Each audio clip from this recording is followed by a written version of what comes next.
My name is Keyshawn Jameson, and my topic is going to be on gangs in South Central Los Angeles. According to LACBS News, there was a 3-year-old boy that was shot and killed outside of a Compton liquor store. His name was Franklin Penrose. It was due to gang violence in January of 2017. Gang culture didn't always start off being negative. It was positive when it first started.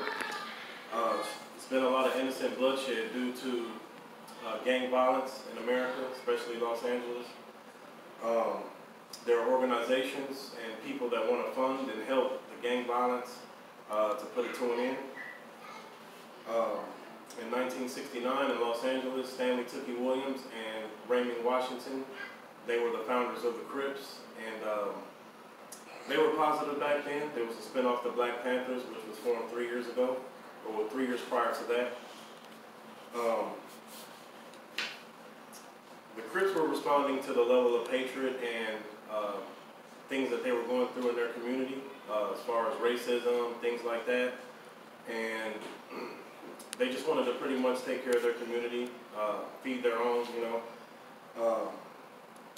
The cops were pretty racist back in those days, so they were beaten a lot of times, and they had things taken from them. So the Watts riots formed in 1965, and a lot of people were killed, a lot of innocent people. They burned down the community. Eventually, Huey Newton, he led the Black Panthers. They were imprisoned, and they were all thrown in jail, had cases pinned on them, which they were out of Oakland, California, but they spread all through California. And so after that, they didn't have any direction. The young black men in the communities, they didn't have any direction. They didn't know which way to go. So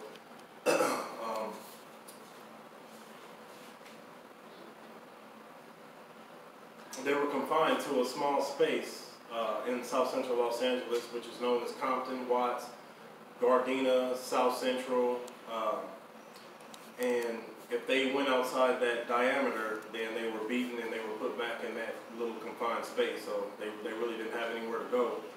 And around that time, crack cocaine hit, and a lot of people got strung out in that community, and that was a way for young gang members to make money to feed their family and support their family.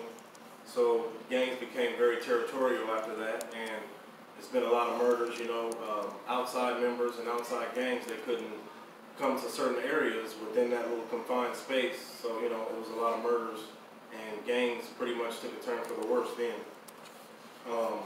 Some of the most deadliest gangs in Southern California is Crips, Bloods, Pyrus, MS-13, La M, which is Mexican Mafia. Gangs are nationwide now, today, and they're all races, all genders, all colors and everything. LAPD states that over 16,000 gang-related crimes happened over a 3-year time span. 677 youth were shot, according to Hudson and Praise, and 303 of those were gang-related. The numbers are sad, but most gang members, they end up in prison or they die at the age of 25. Most gang members they grow up without fathers, and their mother, you know, she works to support the family, so that leaves a lot of time on a young man's hands. So they seek, they try to, you know, they don't have any guidance, so they turn to gangs.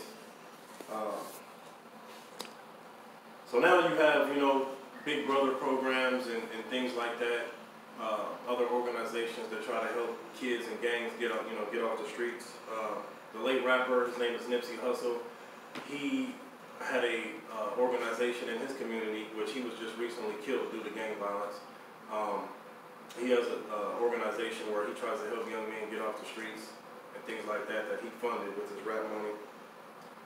Gangs been around for a while, and there are ways to bring awareness, you know, to stop the gang violence. Staying informed and volunteering and, you know, trying to fund these different programs, they can, you know, help young men get off the streets and, you know, just to have a better future. So, thank you, Keyshawn Jameson. I learned something.